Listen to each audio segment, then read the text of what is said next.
Hello everyone, welcome to my channel Shraddha's Gita Challenge Day 35 શ્લોક number 35. શ્લોક number 35 આ રીતે છે.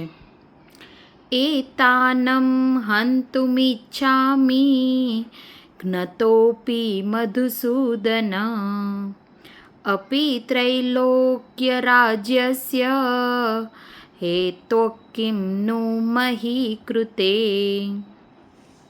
હવે આ શ્લોકનો અર્થ એવી રીતે થાય છે, એતાનમ ત્યાર પછી, હંતુ હણાઈ જવું તો પણ, ઈચ્છામી હણાઈ જવું તો, હણી જવાની ઈચ્છા, સામેવાળા મને હણી નાખે તો પણ, ઈચ્છામી મને ઈચ્છા નથી, તાનમ હંતુમ ઈચ્છાની જ્ઞતોપી મારું મૃત્યુ થઈ જાય તો પણ, હણાઈને મૃત્યુ થઈ જાય તો પણ, અપી એટલે તેમ છતાં પણ, મધુસૂદન કૃષ્ણ ભગવાનને મધુસૂદન કહીને એ બોલાવે છે. આમાં જ્ઞતોપી અપી તેમ છતાં પણ, ત્રૈલોક્ય રાજ્યસ્ય ત્રણેય લોકનું રાજ્ય મળે તેમ છતાં તો પણ,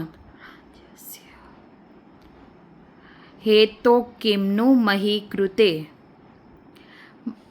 ભલે નહીં લોકો મને મારી નાખે, એમનો હેતુ મને મારી નાખવાનો હોય તેમ છતાં પણ, મહી કૃતે પૃથ્વી નું રાજ્ય મેળવવાની ઈચ્છા નથી.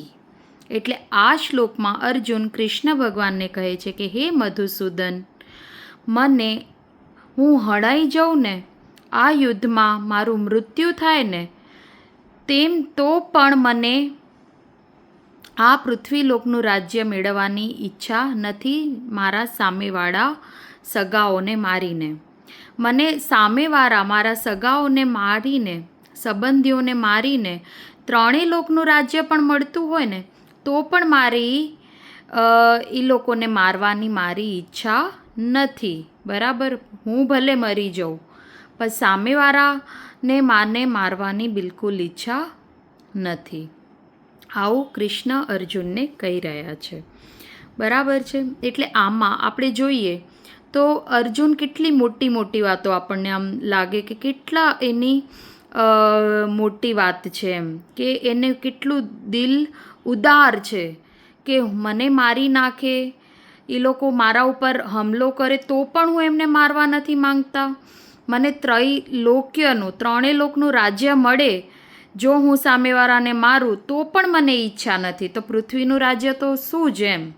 એટલે આપણને આ વાત કેટલી એવું લાગે કે અર્જુન કેટલું વિચારી રહ્યો છે એના સંબંધીઓ માટે, એમ એ કેટલો ઉદારતાની વાતો કરી રહેલો છે. પરંતુ આ એની ઉદારતાની વાતો નથી, આ એનો મોહ બોલી રહ્યો છે. બરાબર છે. કારણ કે જ્યારે કોઈ પણ મનુષ્ય ધર્મ અને અધર્મ સામે ચૂઝ કરવાનું હોય ત્યારે વ્યક્તિને સામેવાળાનો મોહ હોય અતિશય, તો એ અન્યાયને પણ એટલું ન્યાયથી મોટી મોટી વાતો કરીને એને ટાળવાનો પ્રયત્ન કરતો દેખાય છે.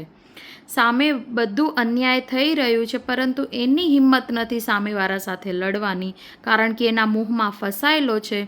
તો એ અધર્મને પણ ન્યાય બનાવવા માટે કોઈક ને કોઈક તર્ક વિતર્કો લગાડી અને દલીલો પેશ કરતો દેખાય છે. સામાન્ય જીવનમાં પણ આપણે આવું જોઈ શકીએ કે આપણે આપણી કોઈ ગમતી વસ્તુ કે જેના પ્રત્યે મારો મોહ છે એ આપણને સાચું ના હોવા છતાં પણ આપણે એને સાચું ઠહેરાવવા માટે ગમે એટલા તર્ક વિતર્ક કરી અને આપણા મનને મનાવતા હોઈએ છીએ. બરાબર છે. એટલે અત્યારે અર્જુન એના મનને આટલા બધા મોટા મોટા તર્ક વિતર્કો કરીને એના મનને મનાવી રહ્યો છે અને કૃષ્ણ ભગવાનને પણ કહી રહ્યો છે. એટલે આ અત્યારે સંઘર્ષ છે ધર્મ અને મોહનો. બરાબર છે.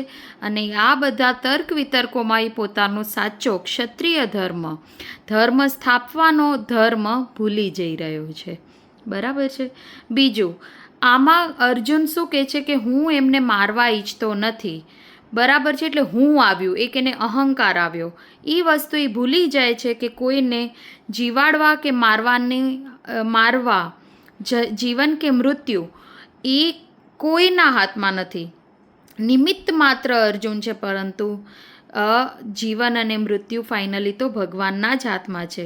જ્યારે આપણે આ બધી વસ્તુમાં અહમ આવે, હું મારી રહ્યો છું, અહંકાર એને આવ્યો છે હુંનો, એ જ વ્યક્તિ આવા ધર્મ સંકટમાં ફસાય છે. એ કુદરત ઉપર ભગવાનનું જે કામ છે એ પોતે હું કરી રહ્યો છું, કે હું નથી મારવા માંગતો. તો એ વસ્તુ ભૂલી જાય છે કે આમ હું એક નિમિત્ત માત્ર છું, મારવાવાળો હું છું નહીં, ભગવાનની ઈચ્છા છે. બરાબર છે. એટલે ત્યારેય આવા ધર્મ સંકટમાં ફસાયેલો દેખાય છે. અને સાંસારિક ભોગોની કેટલીક ક્ષણભંગુરતા આમાં બી દેખાઈ રહી છે. અર્જુન શું કહે છે કે મને પૃથ્વીનું રાજ્ય તો શું, ત્રણેય લોકનું રાજ્ય મળે ને તોય મને નથી જોઈતું, મને મારા સગા સંબંધીઓને નથી મારવા. ઇન શોર્ટ એ આવું જ કહે છે. તો એ કેટલું ભૌતિક સુખ આપણું જોડાયેલું છે કે એકલા રહેવાથી મને ત્રણેય લોકનું રાજ્ય મળશે ને તો આપણને મંજૂર નથી. એના વગર મને શાંતિ નહીં મળે. મને મારા પ્રિયજનો વગર મને કોઈ પણ વસ્તુ. એટલે આનો અર્થ એટલો જ થાય છે કે સંસારના ભૌતિક સુખોમાં ગમે એટલા ભૌતિક સુખો મળશે ને તો એમાં આપણે 100% આનંદ મળે એ જરૂરી નથી. બરાબર છે. એટલે વસ્તુમાં સુખ નથી એ આપણને આ શ્લોક કહી જાય છે. બરાબર છે ને. એટલે આ શ્લોક આપણને ઇન શોર્ટ સામાન્ય માણસ રોજિંદા જીવનમાં કેવી રીતે તર્ક વિતર્કો લગાવી અને પરિસ્થિતિમાં જ્યારે ફસાય છે અને પરિસ્થિતિની સામે લડવાની જગ્યાએ ભાગવા માટે અલગ અલગ પોતાના મનને મનાવવાના તર્ક વિતર્કો લગાવીને પ્રયત્ન કરતો હોય છે અને કંઈ પણ વસ્તુનો સામનો કર્યા વગર ભાગવાનો પ્રયત્ન કરે છે. એ સેમ સામાન્ય માણસની પરિસ્થિતિ અત્યારે અર્જુનની દેખાઈ રહી છે. આ શ્લોક એટલું જ કહી રહ્યો છે કે એ યુદ્ધનો સામનો કરવા નથી માંગતો, એ ભાગવા માંગે છે. અને એના માટે આ બધા અલગ અલગ બાનાઓ અલગ અલગ શ્લોકમાં આપણને દેખાતા જોવા મળી રહ્યા છે કે અર્જુન ઘડી ઘડી અલગ અલગ વસ્તુ, પણ એનો ફાઇનલ પર્પઝ તો એ જ છે કે મારે યુદ્ધ નથી કરવું, મને આ પરિસ્થિતિથી ભાગવું જ છે. અત્યારે એની સ્થિતિ એવી થઈ છે. તો તમને આ શ્લોક કેવો લાગ્યો? જો ગમ્યો હોય તો ચોક્કસ મારા ચેનલને લાઈક કરો, શેર કરો, સબસ્ક્રાઈબ કરો. Thank you.